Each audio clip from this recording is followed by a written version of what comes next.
All right, fellow Bannerlords, it seems like the entire world is in a hurry. Everyone has a short attention span and wants instant gratification and won't often sit through a 30-minute video on Bannerlord.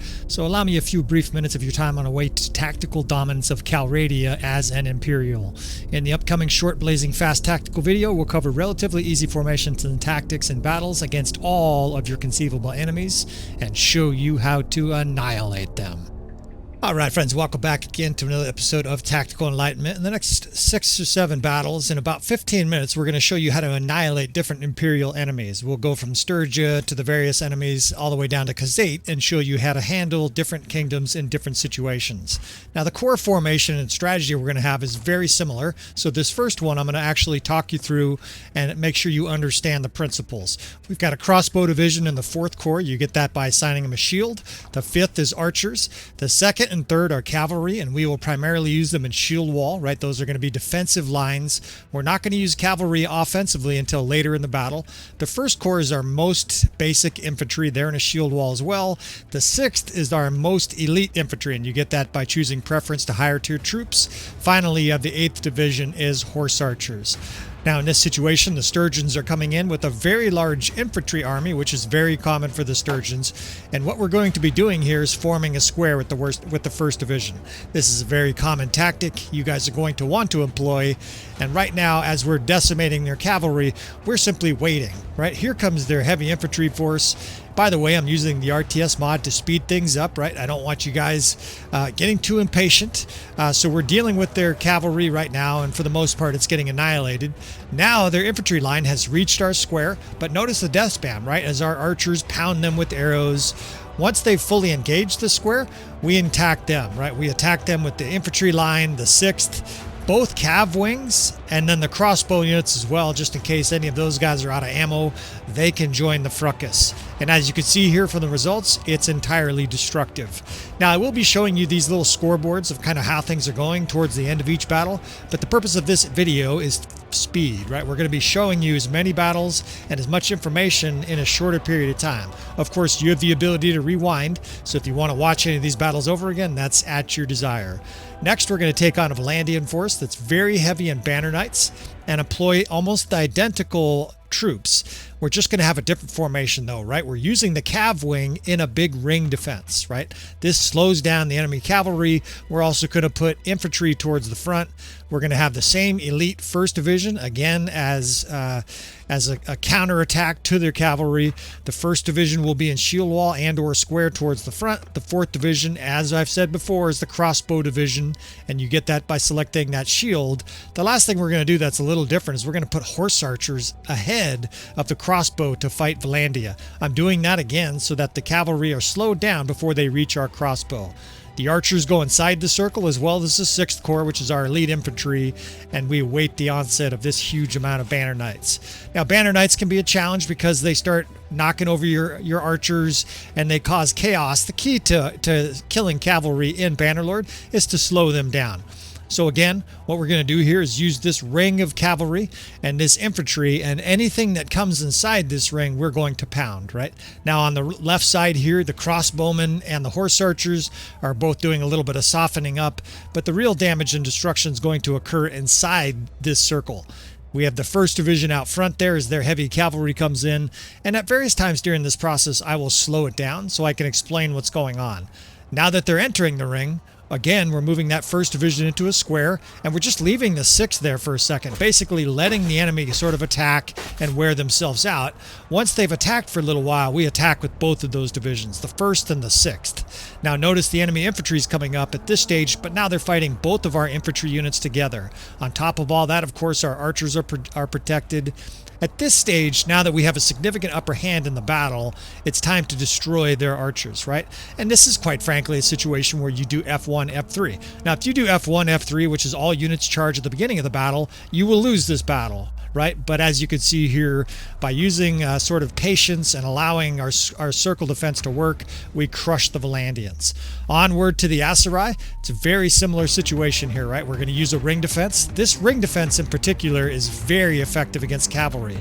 You can guess what we're going to use against the Khuzait. This is against the aserai, so you're dealing with lots of javelin units.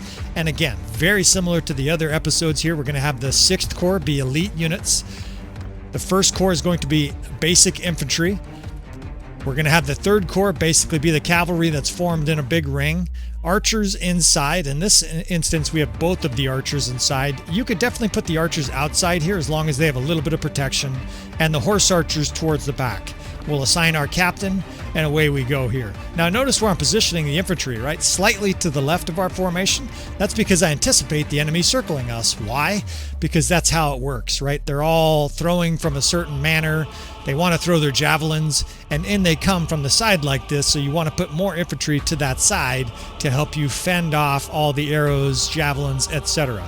Now those are horse archers circling us. Incidentally, I want to mention this. Crossbow absolutely mangle horse archers, right? So if you're fighting Khuzait, if you're fighting aserai with lots of horse archers, even the Imperials with lots of horse archers, go get yourself some crossbow. Now you can see the death spam. Initially it was incredibly destructive until their infantry arrived, but again, we're going to form our infantry into a square. The 6th Division is told to attack. The reason I'm not showing it as slow this battle is because you already understand what's going on here, right?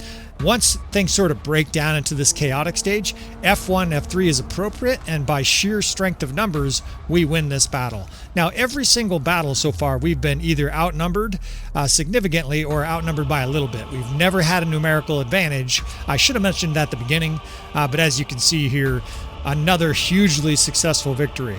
The last thing I should mention is all of these battles, both sides have access to all of the troop trees, meaning that we have roughly the same strength armies on the field. Obviously, despite that, we destroyed the aserai. Alright, so it's on to the Khuzait and the fearsome Khonsguard. We'll actually play in their home field advantage right here. We'll go to the steppe and we'll say, we fear no fucking Khonsguards, come get some. Right, now we're going to do things just a little differently against the Khonsguards because they have so many arrows. Right, we are going to break off a 2nd division of infantry, and they will be in shield wall protecting our crossbow on the left side.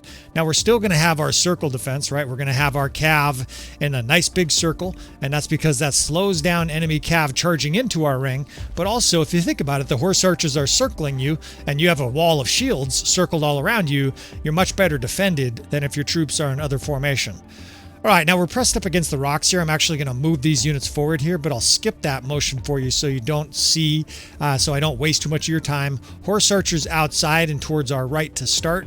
And again, the crossbow behind a line of shield walls.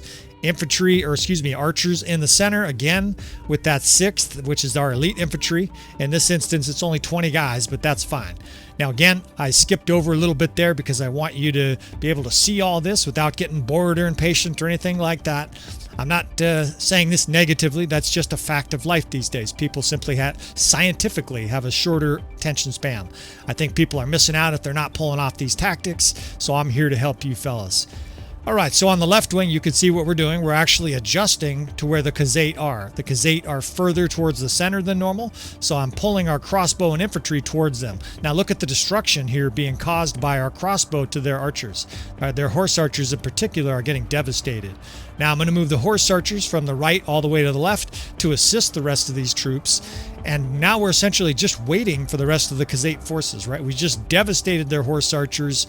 And you can think of it basically like this. If you rock a boxer in the first round and he's wobbly and has a black eye, the rest of the fight, if you just fight an even fight, you're going to win. You're either going to win on the scorecard or you're going to knock the guy out because he's already disabled. That is the crux of all of these strategies. Wipe out the enemy's strongest asset, in this case the horse archers, and the rest of the battle becomes academic. Now again, we'll form our infantry into a square here. The enemy infantry is entering the circle. Now these units get told to attack. The elite infantry launch in. The 4th Division, the crossbow units launch in. And now again, we can F1, F3. All of the Khuzait that are inside the circle will be annihilated. And as you can see, at this stage, we already have a 3-to-1 troop advantage, despite the fact that we started this battle outnumbered. All right, now one of the hardest challenges, the Battanian fians. In fact, we'll give them 44% of the fearsome Battanian fian line. This is the hardest challenge of all the different fights you will face as an Imperial. The Battanian fians are incredibly powerful units, and as long as the enemy AI uses them well, it's very difficult. Now notice our formations and setup is almost identical. We have the 1st Division Infantry, the 2nd and 3rd are cavalry, the 4th is crossbow, the 5th is archers, the 6th is our elite infantry, and the 8th is horse archers. So far, so good, right? Everything's the same, except we're going to approach Battania differently. One of the keys to archers in Bannerlord is knocking them around. If they are just standing there firing away at you and you're hoping to have a ranged battle, you'd better have the advantage in archers. In this case, we do not. The enemy not only outnumbers us, but they have superior quality archers here. So what are we going to do about that? We are going to knock their archers around. If archers are being run over by cavalry and harassed in general, then they're not going to be able to shoot. So on the right side of our formation here, what we're doing is we're moving our cavalry and horse archer division to the enemy left. Now notice again, it's an even battle. The enemy actually slightly outnumbered us at the beginning of all these battles. You are welcome to check if you don't think I'm being truthful with you fellas. I wanted to give the enemy every advantage here of numbers. So in every single one of these battles, we are outnumbered. In fact, I think in the last battle, we will do a blazing fast Imperial versus Imperial, where we are badly outnumbered. All right, now we're getting ready for our cav charge here on the Batanians and trying to disrupt their archers. We want to move our other units forward. This battle here requires a little bit more patience than the other battle. That's why I'm taking a little bit longer to sort of explain what's going on. So our 2 infantry lines, the 1st and the 6th, are marching forward in shield wall. The cav, the 2nd Corps, is now on the enemy left, right in front of us, and all we're going to do with them is basically run them through the enemy formations. Now I've slowed it down again here because it's important for you to see this. The enemy has a little bit of cav support sort of bobbing up and down on our fringes. But the key here is bringing up all our units at the same time. And then as the enemy is being met by our infantry, our cav line here, this 2nd Corps, runs right through the enemy formation. Now at first they sort of attacked, and so some of the dipshits went the wrong way. Obstinately make these guys run through the Battanians just like this. What that means is all of those Battanians will no longer be shooting. They will be chasing after horsemen. They will be trying to kill them with their broadsword. Meanwhile, our infantry is closing in on them. Of course, our archers are back there totally unmolested, just firing away, and they're contributing as well. Now the cavalry's made one sweep, we send them through again, right? And we continue to disrupt these Battanian fian champs. If these guys are shooting, they will scorch your infield, or your infantry on the way to getting to hand with the enemy. All right, so at this stage, I'm just F1, F3, and you can see we have an edge here, but it's not massively an edge, right? Clearly, it's a closer battle. At this stage, indeed, F1, F3 is probably appropriate, although, again, if you were on horse, what you would do is drive your units over and over again through the Battanians, right? You're trying to disrupt them. You're trying to stop them from shooting. Now, it's much closer than the other battles, but it's also clearly a victory for our side here. Again, using the same fairly simple tactics, we are victorious. That's 6 battles in a row against all 6 kingdoms, potentially, that you will face in your Bannerlord campaign as an Imperial. We crushed the Aserai, we crushed the Valandians, we crushed the Khuzait, we crushed the Sturgian. Now we're going to take on an Imperial force. And what we're going to do is give them 100 more troops than us, right? Now, it should look similar. I'm trying to speed this up here, so we fast-forwarded it a little bit. I have 2 infantry wings. I have 2 cav wings, an infantry wing out front, a crossbow division, a horse archer division, and then we have the elite infantry towards our right. Now the enemy horse archers here are larger in numbers because we're so badly outnumbered, and we're focusing both the firepower of our horse archers and our crossbow to eliminate their horse archers. As I said before, crossbow absolutely devastate horse archers, so if you're being harangued by horse archers, when you get to the stage of upgrading the troops, you're going to want to make sure that you upgrade to those elite crossbow. Now, I'm shifting our elite infantry here to the right. I'm just kind of angling them, and I'm shifting our 1st infantry into a square. That's because I want the enemy to attack that square once they fully commit. In fact, we're just waiting. The enemy cav charges through here. We ignore that. Once they're through, then we charge. The 6th charges, the 2nd charges, the 3rd charges. Heck, you can F1, F3 at this stage again because we have the tactical advantage. We destroyed their horse archers. We occupied their infantry by having a shield wall there. And now we went from having a numerical disadvantage to having an advantage. With this strong defensive setup and all of our units fighting in unison, we go from being outnumbered by 100 to being the favorite to win the battle.